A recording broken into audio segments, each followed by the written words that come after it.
Buenas noches. El día de hoy voy a hacer una presentación de telecapacitación para los médicos rotantes de endocrinología, ¿no? En el mes de enero de 2023, acerca del tema de insulinización, ya que es un tema que actualmente nosotros vemos mucho, sobre todo porque tenemos bastantes pacientes hospitalizados. De hecho, más del 50% de pacientes hospitalizados en nuestro servicio pues, tienen o están con el diagnóstico de diabetes y sus distintas complicaciones crónicas, ¿no?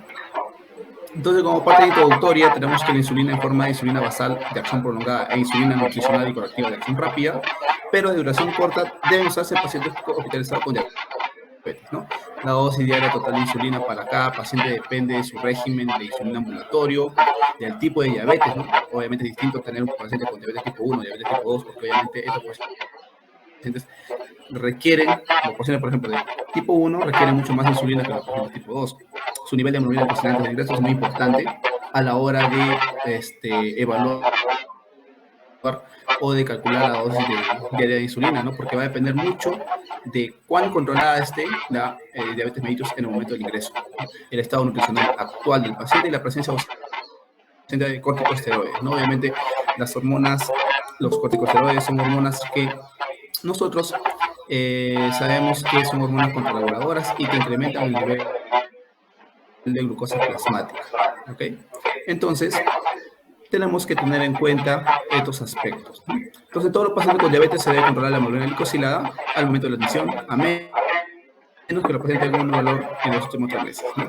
Es muy importante esto porque la hemoglobina glicosilada nos va a dar una idea de cuán controlada está la diabetes mellitus, ¿no? Es muy distinto a un paciente que tenga menos del 7% de hemoglobina glicosilada a un paciente que tenga más del 12%, por ejemplo, ¿no? Más o menos esto nos da una idea de que este paciente en los últimos 3 meses pues, ha estado controlándose inadecuadamente la glucosa y obviamente va a requerir un régimen de insulina mucho más intensivo.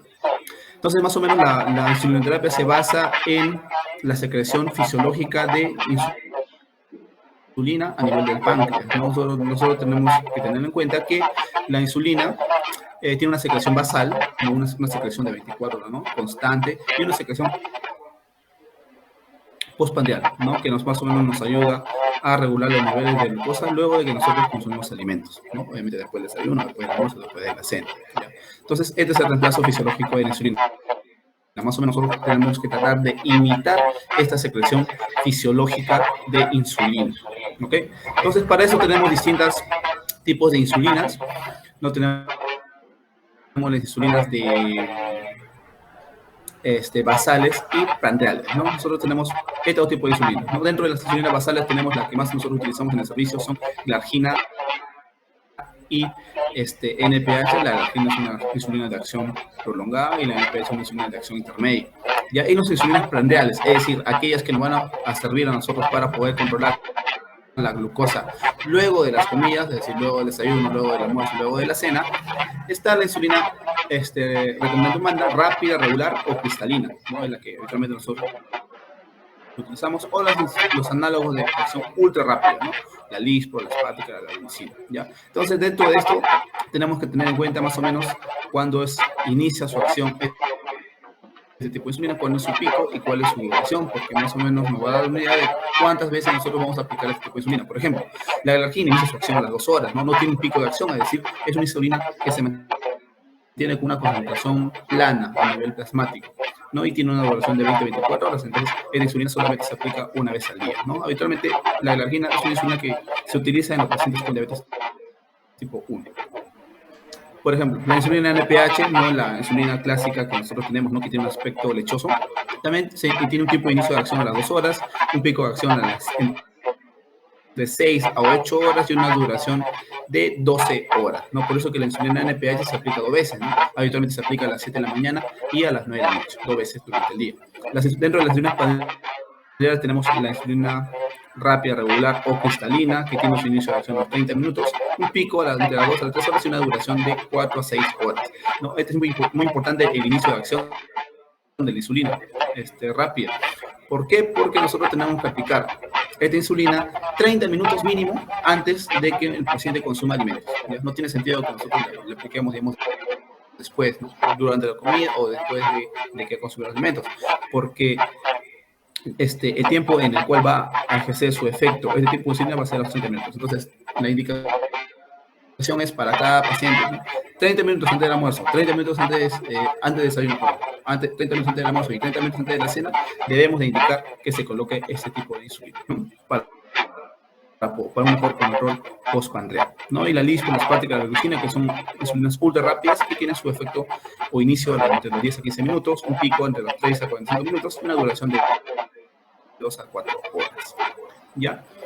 Entonces, tenemos que tener en cuenta que los objetivos de glicemia en la sangre en el entorno hospitalario de estos pacientes más o menos son estos, ¿no? A la hora de acostarse o al azar, el paciente debería tener una glicemia menor de 180 miligramos por decilitro en ayuno y antes de las comidas, entre 100 a 140 miligramos por decilitro, ¿ok? Y rango de hipoglicemia más o menos es menor de 70 miligramos por decilitro, ¿no? El rango de 71 a 100 o a 99 es un rango, por decirlo así, de precaución. Es decir, cuando un paciente tenga controles entre 71 a 100, nosotros tenemos que tener bastantes precauciones, ¿no? Para poder reducir la dosis de insulina, porque nosotros tenemos que, uno de los efectos adversos más peligrosos que tiene la insulina es que llevemos a los pacientes hipoglicemia. Y los episodios de hipoglicemia a la larga tienen repercusión a nivel neurológico, por eso que es importante de que un paciente, o tratar de que los pacientes tengan la menor cantidad de episodios de hipoglicemia, ya, porque sí tienen una repercusión a nivel neural. Entonces tenemos que mantener la glicemia menor de 200 miligramos para evitar la hipoglicemia sintomática y se debe reducir la dosis de insulina basal bolo si la glicemia es menor de 100, ¿no? Justamente por eso, por lo que dijimos, ¿no? De preferencia, un paciente debería estar entre 100 a 140, ¿no? En algunos pacientes podemos ser mucho más tolerantes y podemos indicar que la glicemia esté entre 100 a 180, ¿no? Va a depender del tipo de paciente, obviamente.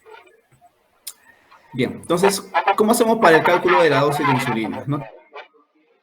Tenemos que, esto va a depender del escenario clínico en el cual se encuentren los pacientes. Por ejemplo, aquí les muestro 4 escenarios en los cuales nosotros podemos calcular o podemos decantarnos o elegir una dosis especificada de insulina para cada tipo de paciente. Por ejemplo, un paciente ambulatorio en terapia con agentes orales o estilo de vida, una hemoglobina glucosilada menos de 7, o un paciente con diagnóstico reciente de mellitus, una hemoglobina glucosilada menos de 7%. Entonces, habitualmente estos pacientes requieren una dosis mínima de insulina que es 0.1 unidades por kilogramo, ¿ya? Entonces, incluso solamente se considera utilizar una insulina correctiva, no una insulina regular, solamente para poder corregir las hiperglicemias aisladas que tenga. Entonces, esto es un pacientes se podría decir con un control adecuado de su glicemia. Otra escenario. Un paciente ambulatorio con agentes orales, ¿no? Que se encuentra, bueno, que tiene una hemoglobina glucosilada entre 7 y 7.9%, o cualquier tratamiento y una edad mayor a 70%, y una tasa de filtración glomerular menor de 60 mililitros por minuto por 1.73 metros cuadrados, ¿no? En estos pacientes nosotros nos decantamos por un inicio de dosis de 0.2 a 0.3 unidades por kilo, ¿no? Esto es muy importante porque aquí nosotros, aquí se menciona a los pacientes ya que tengan una afectación de los riñones. Una paciente con enfermedad renal crónica habitualmente requieren menos dosis de insulina porque a nivel del riñón es que se sintetiza una enzima que se encarga de metabolizar a la insulina, ¿no? Que es la insulinasa. Entonces, los pacientes con enfermedad renal crónica habitualmente disminuye la cantidad o la síntesis de esta enzima y por lo tanto la vida media de la insulina es mucho más prolongada. Entonces recircula mucho más la insulina y obviamente por este motivo es que los pacientes con enfermedad renal crónica requieren menos cantidad de insulina. Tercer escenario, cualquier diabetes tipo 1, tipo 2, gestacional, etcétera, glicemia entre 140 a 200 miligramos por decilitro y una hemoglobina glicosilada menor del 10% en la medición. En estos utilizamos una cantidad mucho más alta, de 0.4 unidades por kilo. Y cualquier diabetes mellitus y glicemia de entre 200 a 400 miligramos por decilitro o una hemoglobina glicosilada mayor del 10%, utilizamos la máxima cantidad de insulina, ¿no? Que es 0.5 unidades por kilo. ¿No? Obviamente es un paciente descompensados, pacientes que no están con un control metabólico adecuado, ¿no? Por eso que en estos debemos de utilizar mucha más cantidad de insulina. Entonces, Bueno, aquí vamos a ponernos un ejemplo en el cual tenemos un paciente de 80 kilogramos que más o menos tiene estas características clínicas, ¿no? Que es un paciente con diabetes tipo 2, de larga data, de entre 20 años de diabético, que ingresa al hospital, digamos, por una infección urinaria, ¿no? Y que tiene una glicemia entre 200 a 400 en la admisión. Le realizan una dosaje de hemoglobina glicosilada en la admisión y encontramos que está en 12.9%, ¿no? Entonces calculamos la dosis diaria de insulina, que es 0.5 unidades por kilo, 0.5 por 80 sería más o menos 40 unidades. Entonces, este paciente de inicio requiere 40 unidades de insulina. Ahora, lo que nosotros debemos hacer es repartir esa cantidad de insulina en insulina basal e insulina prandial o nutricional, ¿no? Eso es lo que vamos a ver a continuación. Entonces, ¿cuál es el cálculo de la insulina basal, nutricional y correctiva, ¿no? Pero principalmente insulina basal y nutricional, ¿no? Según o basado en la dosis diaria total de insulina que nosotros hemos calculado. Para ese paciente, 40 unidades es lo que requiere durante el día este paciente para poder controlar su glicemia teóricamente, ¿ya? Entonces, tenemos que repartir un poco una cantidad de insulina para una cantidad de todo el cálculo que hemos realizado para insulina basal y una cantidad para insulina nutricional o prandial. Entonces, para la insulina basal, utilizando la argina o NPH, vamos a poner esos dos ejemplos, utilizamos el 50% de esa dosis diaria total de insulina que nosotros hemos calculado.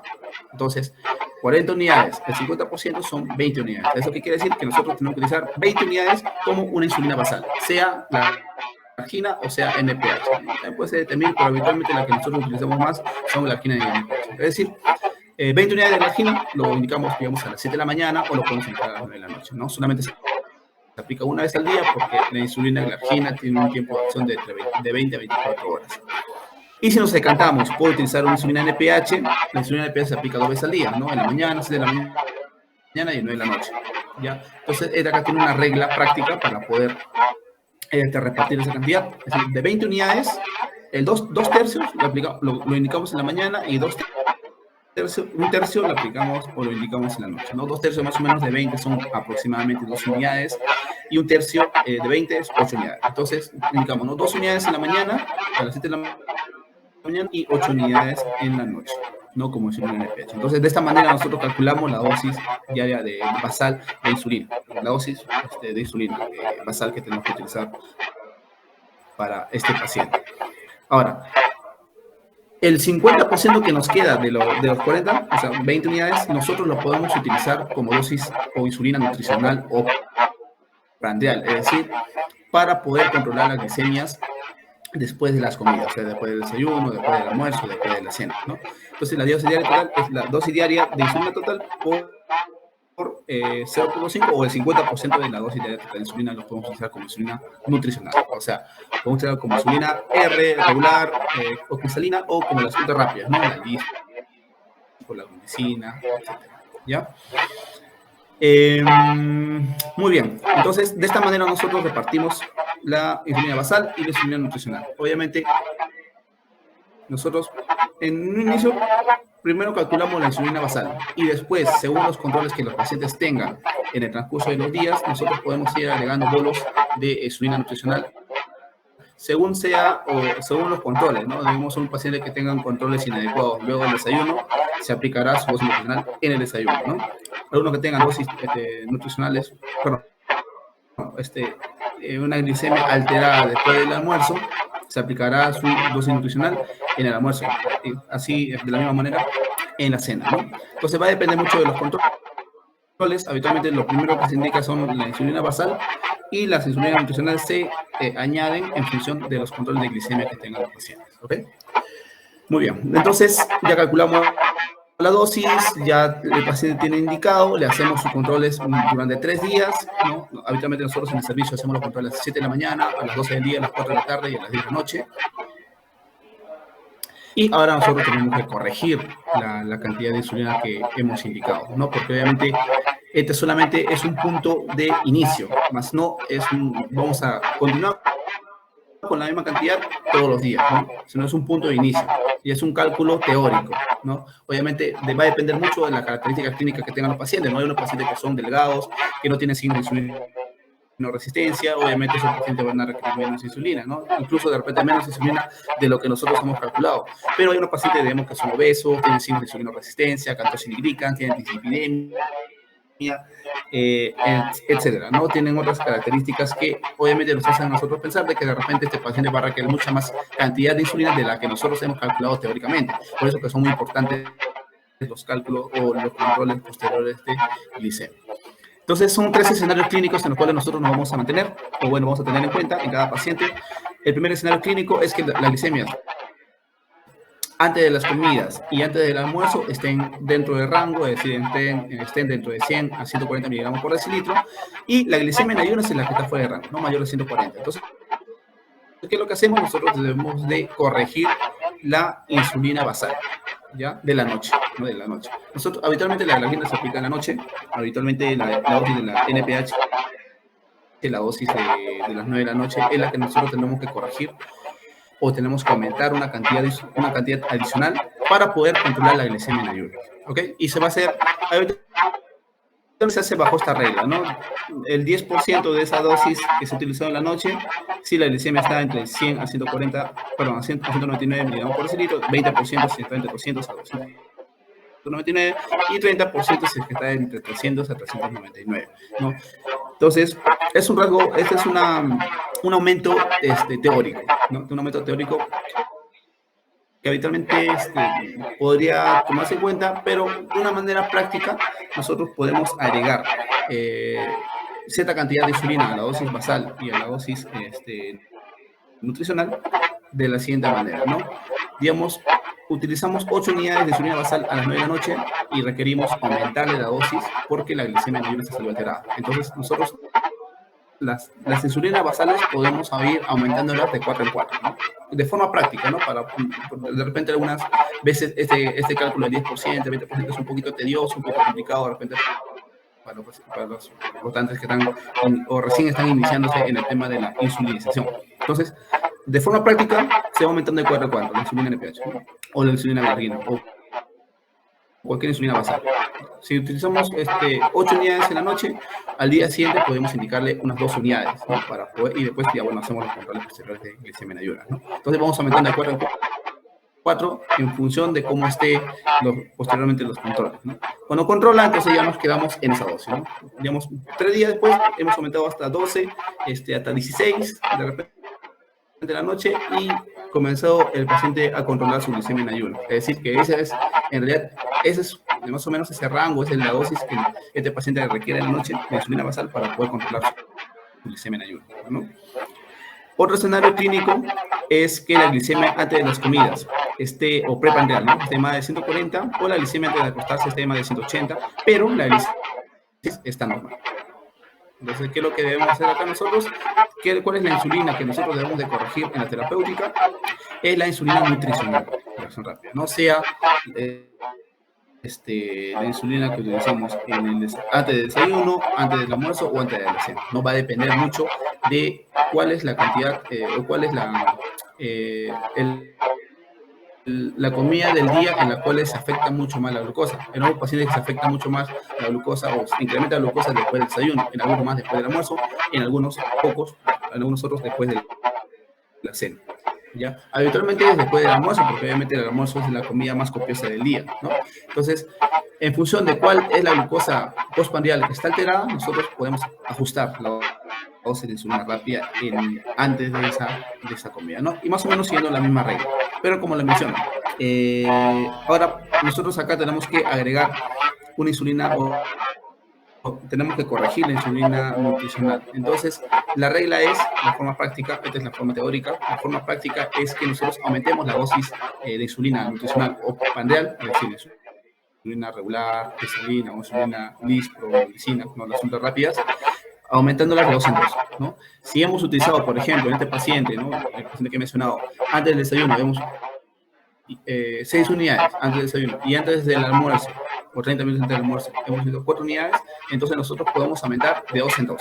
Si en la mañana hemos utilizado 6, al día siguiente podemos dejarle 8 unidades. Y en el almuerzo, ¿no? Si hemos utilizado 4, al día siguiente podemos utilizar 6 unidades. Entonces, las insulinas rápidas o las insulinas prandiales se pueden aumentar de 2 en 2, de forma práctica. Y las insulinas basales se pueden ir aumentando de 4 en 4. ¿Ok? Y la última escenario clínico es cuando la glicemia en ayunas y antes de las comidas esté en más de 140 y la glicemia a la hora de acostarse esté en más de 180. O sea, quiere decir que todos los controles han salido alterados. ¿Qué es lo que tenemos que hacer en ese momento? Tenemos que sumar toda la cantidad de insulina que hemos utilizado durante el día, tanto basal como nutricional, la sumamos todo, vemos dentro de los controles en qué rango ha estado, la mayoría de controles ha estado entre 200 a 299, si está entre 300 a 399 o entre 300 a 499, vemos en qué rango ha estado la mayoría de glicemias y nosotros le aumentamos el 20% a esa cantidad total que hemos sumado, ¿no? Y le aumentamos pues, a esa insulina y repartimos nuevamente, como hicimos al inicio, ¿no? 50% basal y el 50% lo podemos utilizar como dosis nutricional. ¿Ok? Bien, esto de todas maneras, de repente es un poco tedioso, pero cuando se ven a los pacientes y se va corrigiendo día tras día, pues ya se hace mucho más fácil la corrección. Entonces, el control de glicemias en nuestro servicio es habitualmente que hace 4 veces al día, a las 7 de la mañana, a las 2 del día, a las 4, 6 de la tarde y a las 10 de la noche, ¿no? Sobre todo en los pacientes que están muy descompensados. Pero cuando tenemos 3 días controles estrictos y vemos que la glicemia está controlada, no solamente le realizamos entre 2, a lo mucho 3 controles durante el día, ¿no? Entonces deben controlarse antes de la comida, antes de acostarse. La frecuencia puede aumentar a cada 4 horas, sobre todo en pacientes que no están tolerando la vía oral, en pacientes que tengan alto riesgo de hacer hipoglicemia, o sea, que tengan antecedentes de hipoglicemia, es decir, pacientes que tengan, digamos, alguna condición, como una comorbilidad que condicione, que pueda condicionar o que aumente el riesgo de hipoglicemia, ¿no? Sobre todo los pacientes con enfermedad renal crónica. Entonces tenemos los pacientes que están en un preoperatorio o un postoperatorio, ¿no? Obviamente porque justamente ese día pues no se le da alimentación, obviamente tiene más riesgo de hipoglicemia en el caso de que se aplique una dosis de insulina. Y control de glucosa en sangre a las 6 de la mañana para pacientes que tengan alto riesgo de hipoglicemia. Entonces, tenemos 3 esquemas de insulina, ¿ya? Hay una forma de aplicar insulina, solamente una insulina correctora, es decir, sobre todo aquellos pacientes que tengan, pacientes de reciente diagnóstico, que tengan controles adecuados de glicemia, tienen una hemoglobina glicosilada menos de 7 y que aisladamente pueden tener un pico de hiperglicemia. Entonces, en ese tipo de pacientes nosotros pues podemos aplicar solamente una dosis para esa cantidad o para ese episodio de hiperglicemia que haya tenido el paciente, ¿no? Pero lo más habitual es que nosotros calculemos una dosis basal para el paciente y valoremos agregarle la dosis nutricional, ¿no? La mayoría de pacientes solamente, o idealmente, nosotros tenemos que calcular una dosis basal e instalársela al paciente. ¿Por qué?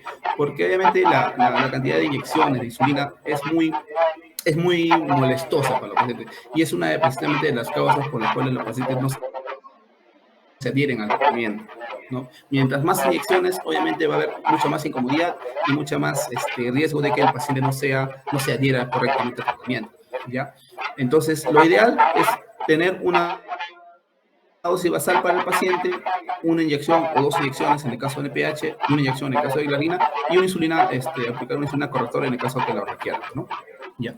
Esa es la insulina basal más correctora, ¿ya? Y el otro es el último esquema, ya pacientes ya que ya requieren o que tengan una reserva de células beta muy deficiente, sobre todo en pacientes diabetes tipo 1 o en los pacientes de diabetes tipo 2 que tengan, no que sean de larga edad, como 20, 30 años de diabéticos, que en sí ya la reserva de células beta ha disminuido drásticamente, ¿no? Y obviamente esos pacientes sí requieren tanto su dosis basal como su dosis nutricional, es decir, antes del almuerzo, antes del desayuno, antes del almuerzo y antes de la cena para poder controlar su glicemia, ¿no? Entonces, este es un esquema intensivo de insulina, ¿no? Porque requiere dosis basal, requiere dosis nutricional, o prandial, en bolo, y aparte de eso requiere una dosis correcta, ¿no?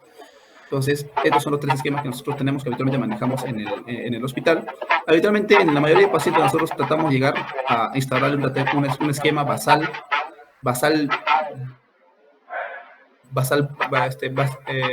plus, como se le dice, ¿no? O sea, una dosis basal y una dosis por ahí que requiera antes del desayuno, antes del almuerzo, antes de la cena, o en la comida más copiosa, ¿no? Para disminuir la cantidad de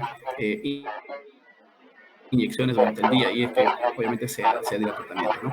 Este es un esquema más o menos de la, de la cinética de las insulinas, ¿no? Como hemos mencionado, la insulina de la glargina no tiene un pico, ¿no? De concentración plasmática, es una insulina plana, ¿ya? Y estos picos de aquí nos hacen referencia a las insulinas pues, rápidas o ultra rápidas, ¿no? Para este ejemplo, pues, ¿no? La insulina Lispro, ¿no? Que nosotros aplicamos antes del desayuno, antes del almuerzo y antes de la cena para poder controlar precisamente esta glicemia postprandial, ¿no? En el caso de la NPH, nosotros hemos mencionado, tiene esta forma porque la NPH, como hemos mencionado, tiene un pico de acción entre las 6 a las 8 horas. ¿Qué quiere decir? Que luego de la aplicación de NPH a las 6, 8 horas, la concentración de la insulina aumenta en la sangre, ¿no? Y obviamente eso hace pues, que reduzca menos, a una menor cifra la glicemia plasmática, ¿no? Entonces, estos piquitos también son las aplicaciones de las insulinas que se aplican antes de cada comida, ¿no? Antes del desayuno, antes del almuerzo y antes de la cena, ¿no? Del mismo modo, ya te hagas un esquemita donde podemos ver las inyecciones que se realizan durante el día, ¿no? En este caso, esto es un esquema intensivo, ¿no? 4 inyecciones durante el día. Una insulina basal, que habitualmente tiene para este esquema una insulina de acción prolongada como la glargina, que se aplica pues, más o menos a las 9 de la noche, y las insulinas prandiales, ¿no? Que se aplican antes de las comidas, ¿no? Como la insulina regular o cristalina o las insulinas de acción ultra rápida, ¿no? Que precisamente se aplican para poder controlar las glicemias postprandiales. Del mismo modo, este es un ejemplo en el cual se aplicó una insulina de acción intermedia, como la NPH, solamente una aplicación diaria, ¿no? La NPH puede aplicarse hasta 2 veces, ¿no? Pero debemos tener en cuenta que hay algunos pacientes que solamente con una dosis de insulina NPH pueden controlar su glicemia, ¿no? Este es un aspecto teórico, ¿no? Estos son esquemas en los cuales ya, digamos, se le aplican 3 veces, 3 inyecciones para poder, 3 inyecciones, ¿no? Antes del desayuno, del almuerzo, antes de la cena, y aparte su dosis de insulina basal, ¿no? Pero habitualmente la mayoría de pacientes solamente requieren basal, una dosis basal y una inyección adicional para la comida que tenga mayor repercusión glicémica. Habitualmente es el almuerzo, ¿no? Porque obviamente es la comida de mayor, o la comida más copiosa del día.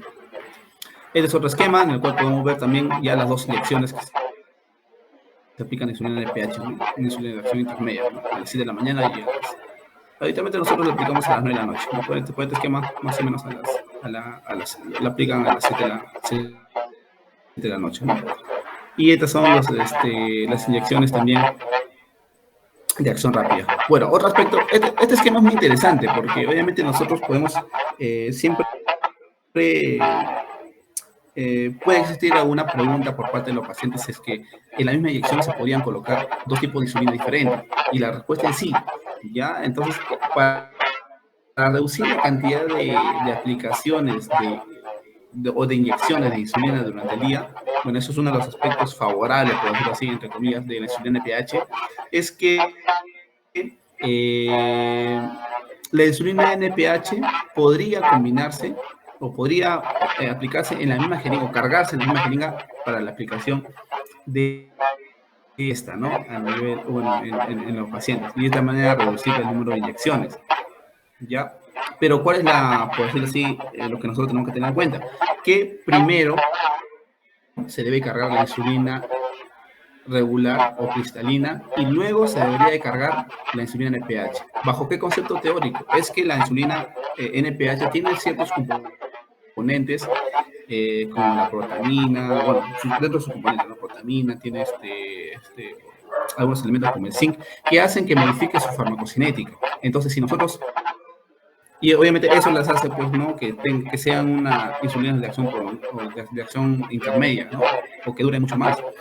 Entonces, si nosotros cargamos primero la insulina NPH y luego cargamos la insulina R, entonces estaríamos, por decirlo así, teóricamente contaminando esa parte de la jeringa. Estos componentes que hacen que la insulina NPH sea una insulina intermedia se combinan con la insulina R, que habitualmente tiene una duración de 6 horas y un inicio de acción de 30 minutos, y teóricamente podrían alterar su farmacocinética de esta manera, de forma, por decirlo así simple, podríamos convertir la insulina insulina R, la podríamos convertir en insulina NPH, ¿no? Y obviamente es lo que nosotros no queremos, ¿no? Entonces, por eso que si alguna vez, digamos, una licenciada de enfermería o un paciente, ¿no?, que esté aplicando insulina nos pregunta si se pueden combinar las dos insulinas en una misma jeringa para la aplicación, la respuesta es sí, ¿no? Pero solamente eso puede hacerse con la insulina NPH más la insulina regular. No se puede hacer, no se puede combinar con insulina con la azúcar rápida, con la Lispro o la alargina, por ejemplo, con la Lispro, o la alargina con la regular. Solamente la NPH con la regular. Muy bien, esa sería parte de la exposición. Ya poco a poco vamos a tener aplicar todos estos conocimientos con los pacientes que tengamos hospitalizados en servicio de endocrinología, ¿no? Nosotros tenemos bastantes controles diarios de los pacientes hospitalizados, como les menciono, ¿no? La mayoría de pacientes, un mayor del 50% de los pacientes que están hospitalizados en nuestros servicios son diabéticos, junto con sus distintas complicaciones, ¿no? Dentro de las cuales están diabético, una enfermedad renal crónica.